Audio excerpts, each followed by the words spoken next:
संस्कृत को मैं बहुत आदर की दृष्टि से देखता हूँ, सीखने समझने की कोशिश भी करता हूँ, और मैं जिस दृष्टि से संस्कृत को बेहद आवश्यक समझता हूँ वह दृष्टि है संस्कृति। किसी भी देश को विकास के लिए ये कहा जाता है, एक मटीरियलिस्टिक विजन है कि उसको इंडस्ट्रीज चाहिए, उसको इंफ्रास्ट्रक्चर चाहिए।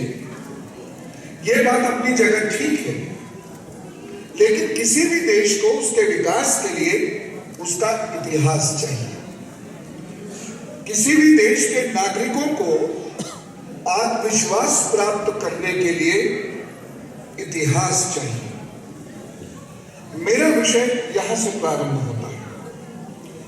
भारत एक ऐसा विचित्र देश है पूरी दुनिया में जो अपने इतिहास को पाने के लिए संघर्षरत है। 1857 से विशेष रूप से कुछ ऐसे क्रियाकलाप अंग्रेजों के द्वारा किए गए जिसकी वजह से हम अपने इतिहास से दूर होते चले गए। यूं तो यह प्रयत्न 12वीं शताब्दी से ही प्रारंभ हो गया था, लेकिन 12वीं शताब्दी के बाद के प्रयत्न इतने ऑर्गेनाइज्ड नहीं थे जितना 1857 के बाद के प्रयत्न थे। यहां से देश को उसके इतिहास से काटने की कोशिश की गई। किसी भी देश को उसकी संस्कृति से काटने का औपनिवेशिक बहुत लाभ मिलता है, जो अंग्रेजों को भी मिला। किसी भी देश को यदि उसकी संस्कृति से दूर कर देंगे तो वह देश बड़ी आसानी से गुलाम बनता चला जाएगा। और संस्कृति में भी सबसे प्रमुख है उस देश को उसकी भाषा से दूर कर दीजिए, क्योंकि भाषा न केवल बोलने का माध्यम है, बल्कि मैं तो ये मानता हूं कि बोलने का माध्यम या बातचीत का माध्यम तो ये गॉड है। जब भाषा नहीं थी उससे पूर्व भी लोग आपस में बातचीत करते थे।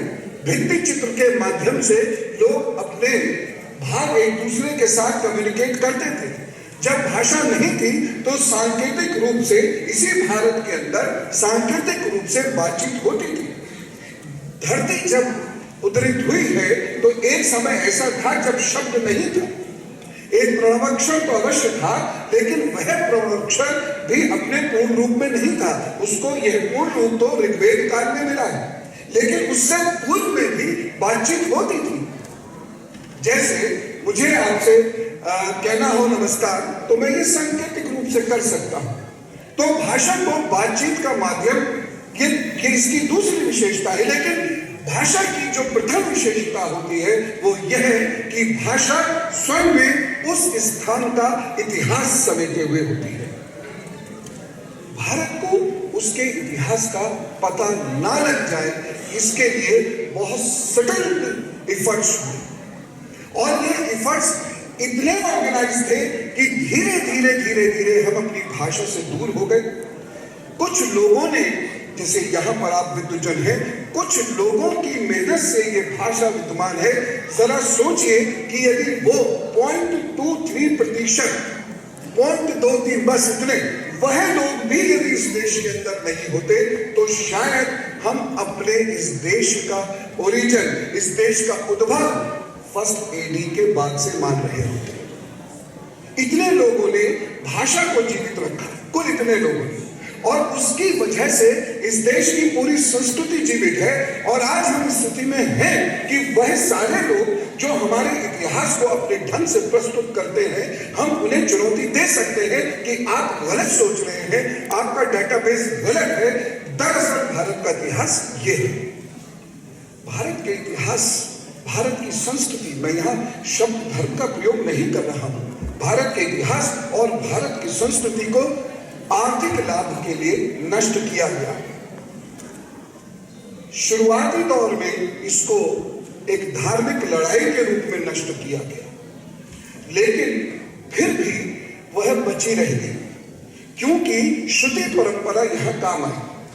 परंतु 1857 के बाद से पीढ़ी दर पीढ़ी बहुत सोची समझी नीतियों के तहत उसी ही भाषा का गलत इस्तेमाल करके, वेद आदि का गलत इंटरप्रिटेशन करके ये सिद्ध करने का प्रयास किया गया कि मूलतः भारत के अंदर जो लोग आज हैं ये दोनों ही विदेशी आक्रमणकारी हैं।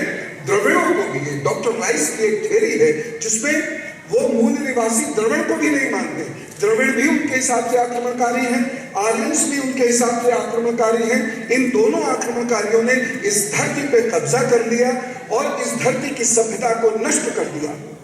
इससे जाति भेद को फैलाने में उन्हें बहुत मदद मिली। और ये हम सब जानते हैं कि भारत के, आज के भारत की जो सबसे बड़ी परेशानी है वो उसकी राजनीति नहीं है, वो उसके बॉर्डर्स नहीं है, वो उसकी अर्थव्यवस्था नहीं है, वो उसका आतंकवाद नहीं है, वो उसका जातिवाद है, जिसने भारत को लगातार पंथों में लगातार विभाजित करते चले गए। और आज ऐसी स्थिति आकर खड़ी हो गई है कि भारत का संपूर्ण समाज एक बटा हुआ समाज है। यही सदा विदेशी चाहता है कि जिस धरती पे वह अपना उपनिवेश बनाना चाहता है वह धरती कभी एक ना रहे, क्योंकि 1857 की क्रांति के बाद अंग्रेजों को यह पता चल गया था कि यह धरती वीरों की धरती है, यदि एक हो गई तो ये हमें यहाँ पर टिकने नहीं देगी, हमारे आर्थिक आधार किसी प्रकार से यहाँ पर मजबूत हो ही नहीं पाएंगे। इसलिए उन्होंने इस भाषा को नंबर 1 सामान्य जनों से दूर करना शुरू किया। एक ऐसा विजात वर्ग उन्होंने यहाँ उत्पन्न करना प्रारंभ किया जो इस भाषा को ना पढ़ने में अपनी काबिलियत समझता था, जो अंग्रेजी बोलने पढ़ने में अपनी काबिलियत समझता था, इस भाषा को पढ़ने और सुनने को वो बैकवर्डनेस मानता था। एक ऐसा वर्ग उन्होंने यहाँ क्रिएट किया। उसके साथ ही साथ उन्होंने एक और कार्य ये किया कि जो लोग ब्राह्मण नहीं है उनका इस भाषा पर अधिकार नहीं है, उन्हें ये भाषा नहीं पढ़नी चाहिए। 1857 के बाद बाकायदा ये नीतियां बनाई गई। लेकिन एक तीसरा और भी डेंजरस काम किया गया और वह ये काम किया गया कि जो लोग जर्मन के स्कॉलर्स, मैक्स मुलर के, हिगिंस के, विल्किंसन के, इन सब के सानिध्य में जो बाहर के स्कॉलर्स आए उन्होंने यहाँ के विधाओं को, यहाँ की भाषा को पढ़ा, लेकिन इंटरप्रिटेशन उन्होंने वह दिया जिसके माध्यम से यहाँ के लोगों का आत्मविश्वास कमजोर कर सके और समाज को 3 भागों में विभक्त कर सके, जिससे इस समाज को हराने में, अपने आर्थिक उपनिवेश को स्थापित करने में उन्हें मदद मिल सके। और वह इसमें सक्सेसफुल हुए। बहुत वक्त लगा, यद्यपि भारत में वही एक ऐसा समाज भी था जो लगातार इसकी चुनौतियों को झेल रहा था और उसने उस परंपरा को टूटने नहीं दिया, उस कंटिन्यूटी को चेंज के साथ इस प्रकार से समायोजित किया कि आज हम खड़े होकर अपने इतिहास की चर्चा कर पा रहे हैं। अन्यथा मान्यवर, हम अपना इतिहास बिल्कुल नहीं जानते। और चूंकि 90 या उससे भी ज्यादा प्रतिशत लोगों ने कभी इस इतिहास को समझा नहीं, कभी इतिहास को पढ़ा नहीं, इसलिए आज उनके पास इस इतिहास की कोई जानकारी है ही नहीं। इसका एक बहुत बड़ा नतीजा यह हुआ कि यहाँ पर एक ऐसा शोषित वर्ग उत्पन्न हुआ जो अपने आप को राष्ट्र की मुख्य धारा के साथ जोड़ नहीं पाया। काश की ऋग्वेद की पढ़ाई हुई होती, ऋग्वेद का अध्ययन हुआ होता तो ये पता लगता कि भारत का समाज सामाजिक समरसता का समाज है और ऋग्वेद में तो चौथा वर्ण, प्रारंभ के ऋग्वेद में तो चौथा वर्ण है नहीं और एक परिवार के अंदर ही ब्राह्मण भी हो सकते थे, वैश्य भी हो सकते थे, क्षत्रिय भी हो सकते थे, एक ही परिवार के अंदर। तो वर्ण व्यवस्था को जन्म व्यवस्था में परिणत करके पूरे समाज को जो खंडित किया गया, उससे हमारा भारतीय राष्ट्रीय आंदोलन भी बहुत कमजोर पड़ता चला गया। और राष्ट्रीय आंदोलन के बाद जो हमने जीत प्राप्त की थी, जो फ्रीडम हमने प्राप्त की थी, वह फ्रीडम भी किस तरीके से अपने अस्तित्व से जूझ रही है, ये इस बात का द्योतक है, ये इस बात का प्रमाण है कि संस्कृत इस देश का आधार है और जब तक इस देश में संस्कृत की नींव कमजोर रहेगी, इस देश का इतिहास लोगों तक पहुंच ही नहीं पाएगा।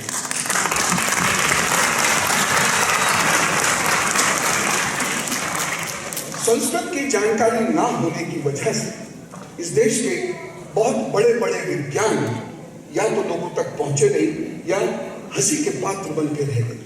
और इस देश में एक ऐसा भी जागता है सो कॉल्ड इंटेलेक्चुअल वर्ग, प्रबुद्ध वर्ग, सो कॉल्ड प्रबुद्ध वर्ग। मैं इसको इसलिए कहता हूं कि इस प्रबुद्ध वर्ग ने जो इसको नहीं पता था उसे जानने का कभी प्रयत्न किया ही नहीं, फिर भी ये प्रबुद्ध वर्ग स्वयं को वैज्ञानिक कहता है या वैज्ञानिक सोच वाला कहता है। विज्ञान तो लगातार शोध का परिणाम है और एक वैज्ञानिक कभी किसी चीज को नकारता नहीं है, कम से कम तब तक तो नहीं नकारता जब तक कि वह उसको ढंग से जानना नहीं कि ये नकारे जाने योग्य है। लेकिन इस वर्ग ने बहुत सारी चीजों को कटघरे में लाकर खड़ा किया, विवादों के कटघरे से लेकर कानून के कटघरे तक, चाहे वो योग हो चाहे वो ज्योतिष हो, इन दोनों ही चीजों को इस वर्ग ने कभी जानने समझने का प्रयत्न नहीं किया और उसको हास्य का पात्र बनाकर या उसको अनसाइंटिफिक करार करके उसको कहीं वो सामाजिक कटघरे में खड़ा करता है या फिर कहीं वो कानून के कटघरे में खड़ा करता है। ये बड़ा दुर्भाग्य है, क्योंकि आप सब लोग तो जानते हैं योग को भी और ज्योतिष को भी, लेकिन ये इस देश का बड़ा दुर्भाग्य है कि जिसके आधार पर आज नासा कैलकुलेट कर रहा है वह विज्ञान इसी देश में हाईकोर्ट पहुंचा है, जिसके आधार पर आज दुनिया का एक बहुत बड़ा वर्ग ठीक होता है, वह योग विज्ञान इसी देश के अंदर कटघरे में पहुंचा है। ये इसलिए हुआ क्योंकि हमारे देश का एक बहुत बड़ा वर्ग इस भाषा से बहुत दूर रहा। और यहां मैं एक चीज और भी कहना चाहूंगा कि कहीं कहीं ये आवश्यक होता है, समाज में सततता बनाए रखने के लिए ये बहुत आवश्यक होता है कि समाज की आवश्यकताओं के अनुरूप चीजों को ढाला जाए। समाज हमेशा चेंज और कंटिन्यूटी के प्रोसेस में चलता है। दुनिया का कोई भी समाज कभी जड़ नहीं रहा, रह ही नहीं सकता, क्योंकि समाज जिस चीज पर खड़ा है पृथ्वी वह जड़ नहीं है। क्योंकि मूल प्रवृत्ति जड़ नहीं है, इसलिए कभी भी समाज जड़ नहीं हो सकता, संस्कृति भी कभी जड़ नहीं हो सकती। संस्कृति के साथ आइदर प्रोग्रेस और पेरिश, ये सिद्धांत चलता है। हमारी संस्कृति भी प्रोग्रेसिव संस्कृति है, लगातार आधुनिकता का वर्णन किया है संस्कृति ने, लेकिन एक वर्ग ऐसा जरूर है जो जड़ रहना चाहता है। उसने भाषा के अंदर समय अनुरूप आवश्यक बदलाव नहीं किए, जिसका खामियाजा इस भाषा को और इस भाषा के हो सकने वाले विद्यार्थियों को हुआ। बहुत सारे लोग क्लिष्टता के कारण इस भाषा से दूर हुए।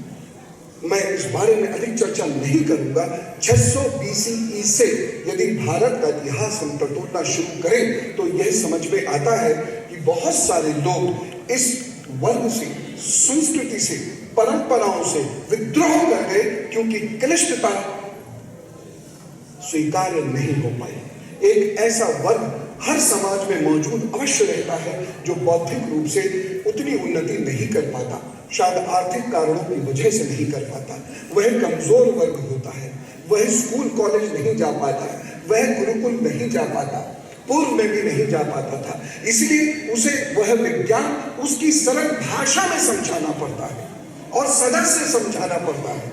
ऐसा नहीं कि ये आज भी करना पड़ रहा है, लेकिन हम लोग नहीं कर पाए। कहीं जो स्टबर्ननेस ऑफ लैंग्वेज है, इससे प्रभावित हो गए हम, जिसकी वजह से एक बहुत बड़ा धड़ा इस संस्कृति से टूट गया। अन्य भाषाएं विकसित होती चली गई, वह भाषाएं जन भाषाएं बन गई और जन भाषाओं की जन संस्कृति बन गई, और उसमें से बहुत बड़ा भाग उस संस्कृति का, उन परंपराओं को ऐसा था जो मूल भारत के स्वभाव से विपरीत भी था। इसका काफी बड़ा खामियाजा समाज को भुगतना पड़ा, क्योंकि ये राजनीति के मुद्दे बन गए। जो भी मुद्दे राजनीति उठा लेती है एक बार, तो समझ लीजिए कि ये अब समाज के हाथ आने वाले मुद्दे नहीं है, क्योंकि राजनीति खेलते खेलते खेलते खेलते कहां पहुंचेगी कुछ पता नहीं रहता। क्योंकि राजनीति सिद्धांतों पर चल सकती ही नहीं, चाहे वो भारत की राजनीति हो, वो अमेरिका की राजनीति हो, वो चीन की राजनीति हो, सिद्धांत पर नहीं चल सकती। क्योंकि राजनीति में चेंज का प्रोसेस बहुत क्विक होता है और राजनीति में आवश्यक नहीं है कि ये चेंज कंटिन्यूटी से जुड़कर चले, जबकि संस्कृति में चेंज सदा कंटिन्यूअस होता है। अब जो समस्या हमारे सामने आई है वह समस्या यह है कि यदि हम भारत के समाज को गहराई से समझें तो बहुत सारे उदार समाज के हो जाएंगे। जैसे आर्य और द्रविड़ों का भेद समाप्त हो जाएगा, जैसे दलित और सवर्ण का भेद समाप्त हो जाएगा, जातिवादों पर इस समाज का बटना वह कम तो पड़ ही जाएगा, अगर समाप्त तो नहीं भी होता है तो वह कमजोर तो जरूर पड़ जाएगा। और ये तब होगा जब हम भारत के उस इतिहास को जानेंगे जो भारत का वास्तविक मानवीय, आर्थिक, वैज्ञानिक इतिहास है। और ये केवल एक ही तरीके से संभव है, ये केवल तब संभव है जब विद्वान ओरिजिनल टेक्स्ट को पढ़कर उसकी समालोचना करके और उसे जनता के समक्ष प्रस्तुत करें। ये तब संभव है। ये साधारण बात नहीं, ये बहुत बड़ी चुनौती है।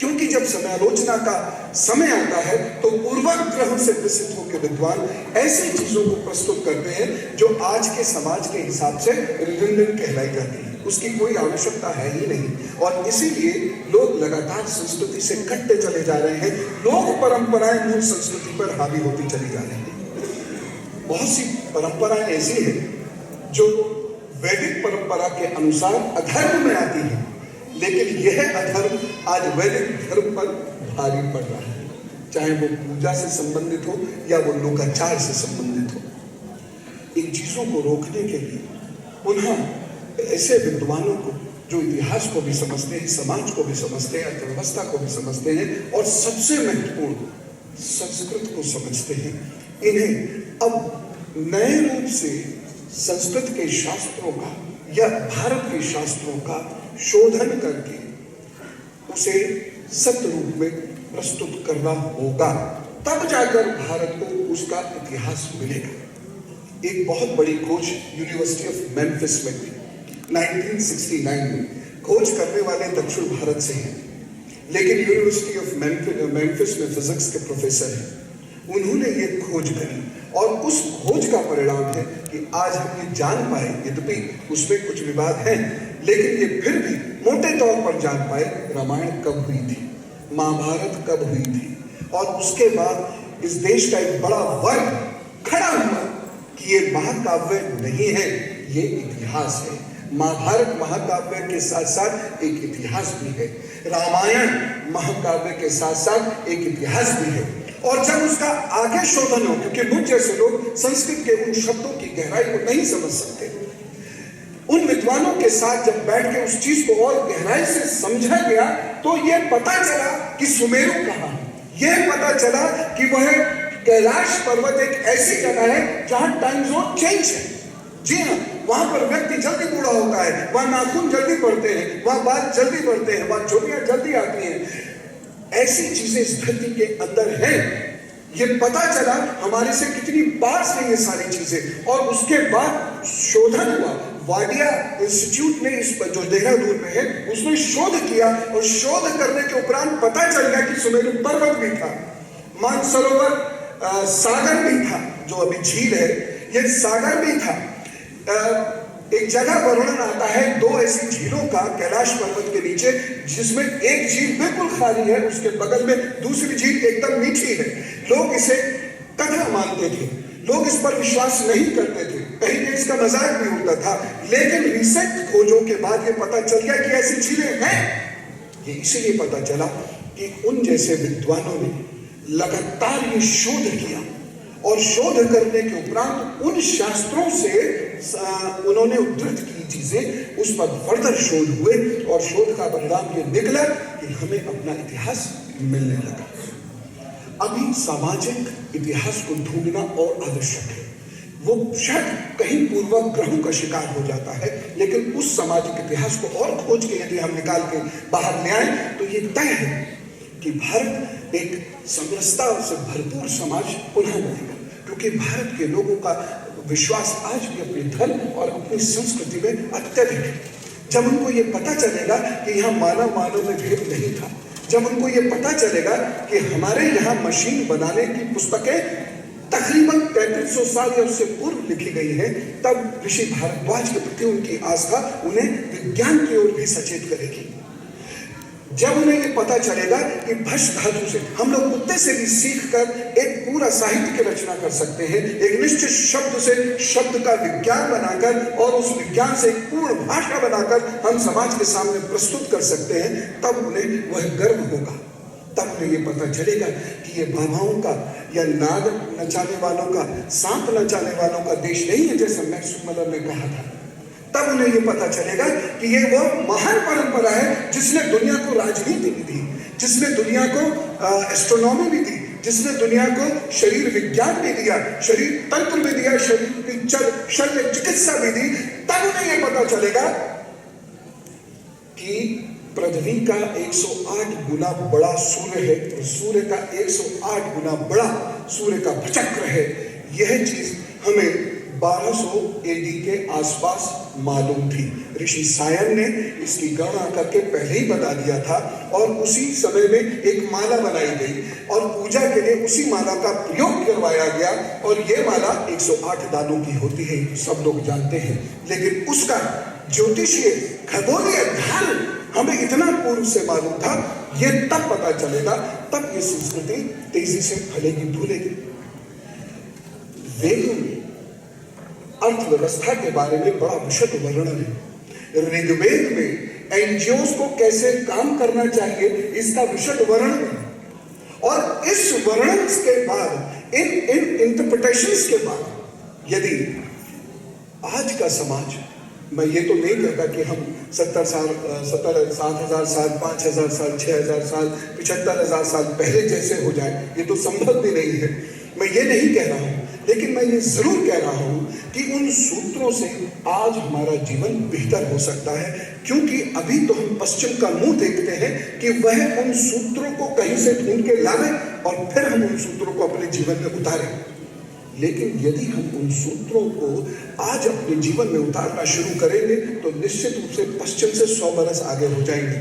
और हमारे 100 बरस आगे होने का मतलब है अर्थव्यवस्था में भारत लीड करना शुरू करेगा। जब भारत को ये पता चलेगा कि हिंदू इकोनॉमी जैसी भी एक चीज होती है तो भारत लीड करना शुरू करेगा। ऐसे सिद्धांत दबा दिए गए, राजनीतिक पूर्वाग्रहों के कारण दबा दिए गए, लेकिन ऐसी पुस्तकें, ऐसे सूत्र, ऐसे सिद्धांत आज भी उपलब्ध हैं। कुछ मनीषी विद्वानों ने पिछले 20-25 सालों में इस पर काम करके दिखाया भी है कि ये सारे सूत्र और सिद्धांत हैं।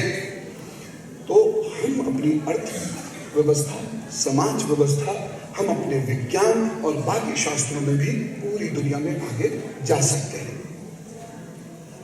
लेकिन ये सिर्फ तब हो सकता है जब हमारे पास उस भाषा का ज्ञान हो।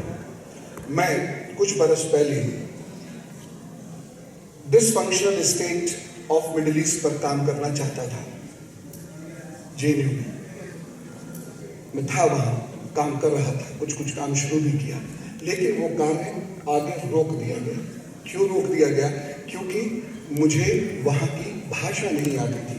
तो जब मैं वहाँ की भाषा नहीं जानता तो मैं वहाँ के स्टेट्स को डिसफंक्शनल कैसे कह सकता? ये लॉजिक था और ये लॉजिक एकदम समझ में आ रहा था। मैं उस लॉजिक से सेटिस्फाई तो हो गया, लेकिन मैं ये सोचने लगा कि दुनिया में सब जगह ऐसा है, लेकिन भारत एक ऐसा देश है जिसे जानने के लिए उसकी भाषा को जानना बिल्कुल भी आवश्यक नहीं माना गया। और इसीलिए भारत के बारे में जितनी भ्रांतियां उत्पन्न हुई, उतनी भ्रांतियां शायद ही किसी नगर, किसी स्थान, किसी क्षेत्र, किसी राज्य, किसी देश के बारे में दुनिया के हुई है।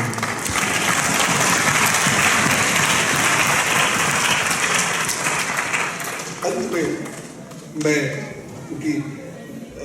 मैं विद्वानों को सुनने आया हूँ और मैं चाहता हूँ कि वह अधिक समय दें, क्योंकि वो विश्व प्रसिद्ध विद्वान हमारे समक्ष उपस्थित है मंच पर। बस अपनी बात ये कह के समाप्त करता हूँ कि भाषा को समय अनुरूप होना चाहिए। दूसरी चीज, भाषा की वैज्ञानिकता बहुत आवश्यक है। संस्कृत वैज्ञानिक है, ये उस अर्थ में नहीं कह रहा हूँ। भाषा की वैज्ञानिकता से मेरा मतलब है कि भाषा को बोलते, लिखते, पढ़ते, सुनाते या उसमें संवाद करते समय या उसमें शोधन करते समय या उसके आधार पर शास्त्रों का शोध करते समय भाषा पूर्वाग्रहों से मुक्त होनी चाहिए। मेरा इशारा आप समझ रहे हैं। तीसरी महत्वपूर्ण बात, भारत इस वक्त एक ऐसे पुनर्जागरण के दौर में है। मैं राजनीतिक पुनर्जागरण की बात नहीं कर रहा हूँ, मैं सामाजिक पुनर्जागरण की बात कर रहा हूँ। ये लगभग 2009 से शुरू हुआ था।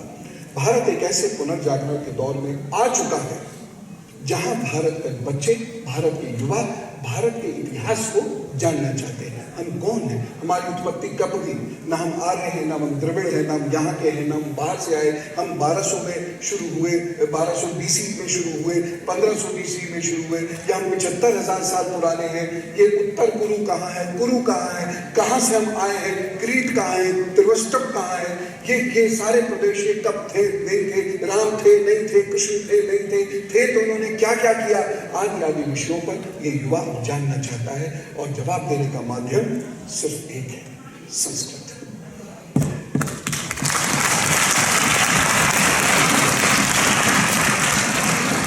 मैं पुनः प्रोफेसर गणेश जी को और पुनः प्रोफेसर जीतराम भट्ट जी को धन्यवाद देता हूँ कि ऐसे सारस्वत मंच पे आपने मुझे स्थान दिया। और आप सभी लोगों का पुनः धन्यवाद। और मंच पे बैठे हुए हमारे प्रखर विद्वानों को प्रणाम पुनः करते हैं।